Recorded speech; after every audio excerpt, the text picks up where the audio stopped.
सृष्टि के रचयिता भगवान ब्रह्मा ने जब ब्रह्मांड की रचना की तो उन्होंने पेड़ पौधे पशु पक्षी और मनुष्य तो बना दिए, लेकिन उन्हें अपनी रचना में कुछ अधूरापन महसूस हो रहा था। पूरी सृष्टि शांत और जड़ जैसी थी। किसी के पास शब्द नहीं थे, ना ही कोई अपनी भावनाएं व्यक्त कर सकता था। चारों ओर एक गहरा सन्नाटा पसरा था। ब्रह्मा जी अपनी ही बनाई हुई सृष्टि को देखकर उदास हो गए।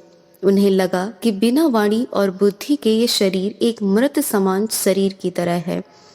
इस उदासी को दूर करने के लिए ब्रह्मा जी भगवान विष्णु के पास गए और अपनी समस्या बताई। विष्णु जी के सुझाव पर ब्रह्मा जी ने अपने ध्यान बल से एक दिव्य देवी का आवाहन किया। उन्होंने अपने कमंडल से जल निकालकर अंजलि भरी और मंत्र उच्चारण के साथ उसे पृथ्वी पर छिड़क दिया।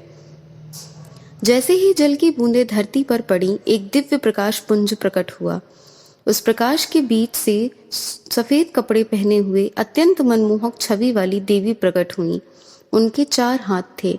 ऊपर के एक हाथ में वीणा थी, जो यह बताती है कि ज्ञान शुष्क नहीं होना चाहिए, उसमें संगीत और कला की सरसता होनी चाहिए। दूसरे हाथ में वेद था, जो यह दर्शाता है कि ज्ञान ही जीवन का आधार है। नीचे के एक हाथ में स्फटिक की माला थी, जो एकाग्रता और ध्यान का प्रतीक है, और दूसरा हाथ अभय मुद्रा में था। ब्रह्मा जी ने देवी को प्रणाम किया और कहा, हे देवी, मेरी यह सृष्टि मौन है। इसमें चेतना और सुरों का संचार करो ताकि यह जीवंत हो सके।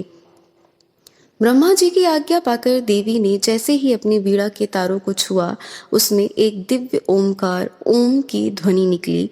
उस स्वर के गूंजते ही मनुष्यों को वाणी मिली, हवाओं में संगीत का संचार हुआ, जल की धाराओं में कलकल की ध्वनि आई, पक्षी चहचहाने लगे और पशुओं में भी स्वर का संचार हुआ। तभी से उन देवी को सरस्वती यानी ज्ञान और संगीत की अधिष्ठात्री देवी कहा गया।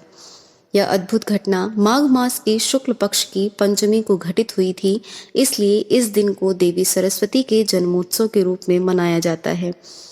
ऋतुराज वसंत के आगमन के साथ यह उत्सव जुड़ा है, इसलिए इसे वसंत पंचमी कहा गया है। कथाओं में पीले रंग को बसंती रंग कहा गया है, जो शुद्धता और सात्विकता का प्रतीक है। देवी सरस्वती को पीला रंग अत्यंत प्रिय है।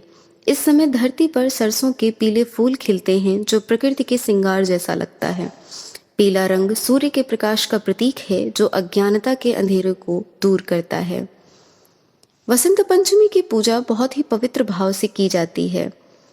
पूजा की सबसे शुभ समय सूर्योदय के बाद के 2.5 घंटे माना जाता है। इस दिन पीले रंग के वस्त्र धारण करना अत्यंत शुभ होता है।